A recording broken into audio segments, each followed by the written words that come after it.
যত্রতত্র ছড়িয়ে ছিটিয়ে রয়েছে বাংলা মদের বোতল। হ্যাঁ, এমনই ঘটনার সাক্ষী হয়ে রইলেন নদিয়া জেলার হাটরা এলাকার বাসিন্দারা। 24 তারিখ সকাল 11:30 নাগাদ হাটরা বাজার এলাকায় এই বোতলগুলো এভাবেই ছড়িয়ে ছিটিয়ে থাকতে দেখা যায় এবং এলাকার বাসিন্দারা বোতলগুলো কুড়িয়ে এক জায়গায় জড়ো করে। কাকার মুখে খুশির হাসি কিন্তু আমাদের ক্যামেরায় ধরা পড়ে গেছে, কিন্তু স্থানীয় বাসিন্দাদের জিজ্ঞাসা করে জানা যায়নি এই বোতলগুলো কোথা থেকে আসলো। কিছু কিছু স্থানীয় বাসিন্দাদের মতে হয়তো কোনো লরি থেকে এগুলো পড়ে গেছে। কৃষ্ণনগর করিমপুর রোডের এই সেই হাটরা বাজারের রাস্তা, এখানেই দিন দুপুরে ছড়িয়েছিল এভাবে মদের বোতল। তবে এগুলো পড়ে থাকার জন্য কিছু কিছু মানুষের খুশির সীমা ছিল না।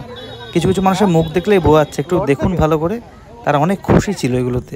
এই যে কাকা কিন্তু আবার খুশির হাসি হাসছে। আস্তে আস্তে এলাকার লোকজন ভিড় বাড়াতে শুরু করলো ওই জায়গাটাতে। যাই হোক, আপনার বাড়ির সামনে এগুলো হলে আপনি কি করতেন কমেন্টে জানান।